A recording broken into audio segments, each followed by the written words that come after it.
Friends, போட்டித் தேர்வுகளுக்கும் பொது தேர்வுகளுக்கும் தயாராயிட்டு இருக்கீங்களா? அப்படின்னா இது உங்களுக்கான சரியான தளம்.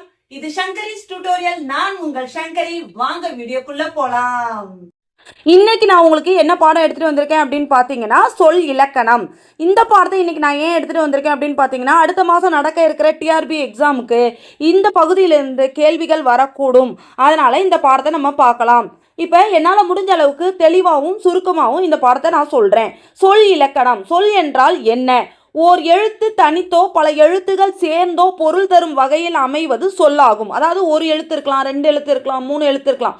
அந்த எழுத்துக்கள் ஒன்றன் பின் ஒன்றாக அமைந்து அது ஒரு மீனிங்ஃபுல்லாக பொருள் தரக்கூடியதாக இருந்தால் அதை நம்ம சொல் அப்படின்னு சொல்லலாம்.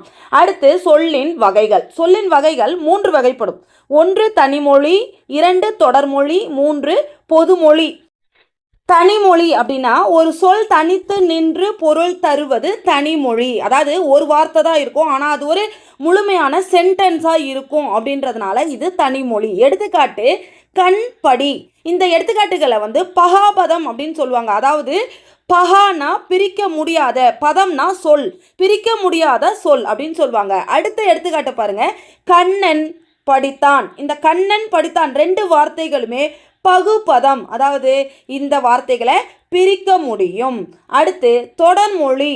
2 அல்லது அதற்கு மேற்பட்ட தனிமொழிகள் தொடர்ந்து பொருள் தருவது தொடர்மொழி. அதாவது 2 வார்த்தையோ அதுக்கு மேற்பட்ட நிறைய வார்த்தைகள் சேர்ந்து நின்று பொருள் தந்தா அதற்கு பெயர் தொடர்மொழி. இப்போ தொடர்மொழிக்கு எடுத்துக்காட்டு பார்த்தீங்கன்னா, கண்ணன் வந்தான். இந்த சொற்றொடரில் 2 வார்த்தைகள் இருக்கு. அடுத்து மலர் வீட்டிற்கு சென்றாள். இந்த தொடரில் பார்த்தீங்கன்னா 3 வார்த்தைகள் உள்ளன. ஆக இப்படி நிறைய வார்த்தைகள் சேர்ந்து பொருள் தருவது தொடர்மொழி. அடுத்து பொதுமொழி. ஒரு சொல் தனித்து நின்று ஒரு பொருளையும் அச்சொல்லே பிரிந்து நின்று வேறு பொருளையும் தந்து தனிமொழிக்கும் தொடர்மொழிக்கும் பொதுவாக அமைவது பொதுமொழி. அதாவது ஒரு வார்த்தையாக இருக்கும், அப்போ அது தனிமொழிக்கு பொருந்தும். ஆனால் அந்த வார்த்தையை பிரிக்கும் போது வேற பொருள் தரக்கூடியதாக இருக்கும். அப்போ அந்த வார்த்தைகள் பிரிகிறதுனால அது தொடர்மொழிக்கு பொருந்திடும். இதனால் இந்த மாதிரி வார்த்தைகளை பொதுமொழி அப்படின்னு சொல்லுவாங்க. இதுக்கு எடுத்துக்காட்டு பாருங்க, வேங்கை. இப்போ வேங்கைன்ற ஒரே வார்த்தையாக இருக்கும்போது அது ஒரு மரத்தை குறிக்குது. அதே வேம் கூட்டல் கை அப்படின்னு பிரியும் போது அது வேகின்ற கை, அதாவது எரிகின்ற கை அப்படின்னு பொருள்படுது. ஆக இந்த வார்த்தை என்னவாயிடுது? பொதுமொழியா ஆகிடுது. அடுத்த எடுத்துக்காட்டு பாருங்க, 8.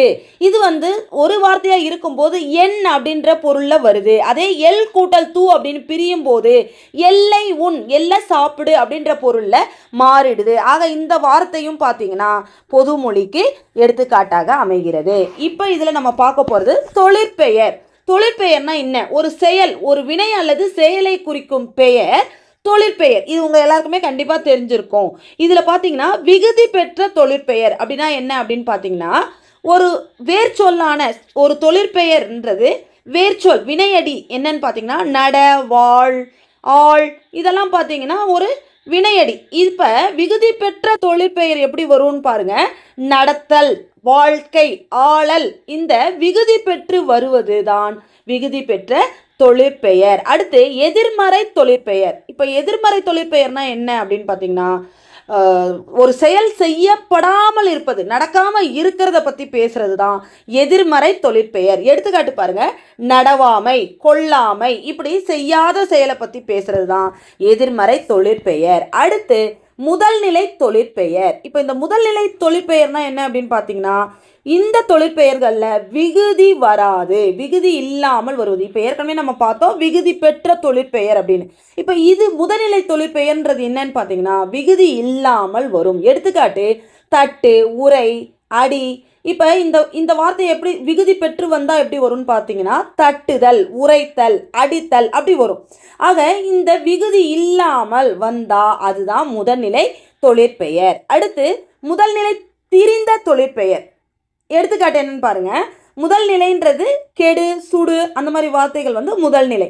இப்போ முதல் நிலை திரிந்து அது ஒரு தனி தொழிற்பெயராக மாறுது. அது எப்படி அப்படின்னு பாருங்க, கெடுன்ற வார்த்தை கேடு அப்படின்னு மாறுது. சுடு அப்படிங்கிற வார்த்தை சூடு அப்படின்னு மாறும்போது அது முதல் நிலை திரிந்த தொழிற்பெயர். அடுத்து வினையாளனையும் பெயர். வினையாளனையும் பெயர் அப்படின்னா என்னன்னு பார்த்தீங்கன்னா, வினைனா செயல், வினையால் அணையும் பெயர். அதாவது ஒரு வினையால பெறக்கூடிய பெயர் சொல் தான் அது வினையாளனையும் பெயர் அப்படின்னு சொல்லலாம். பாடுதல், படித்தல் இவை தொழிற்பெயர். இதனை அனைத்து வரும் பெயர் சொல் என்னன்னு பார்த்தீங்கன்னா பாடியவள், படித்தவர் என்பவை வினையாளனையும் பெயர்கள். இன்னைக்கு இந்த பாடத்தை இதோட நான் முடிச்சுக்கிறேன். மீண்டும் இன்னொரு காணொளியில் உங்களை சந்திக்கிறேன். வெற்றி பெற வாழ்த்துக்கள். நான் உங்கள் சங்கரி.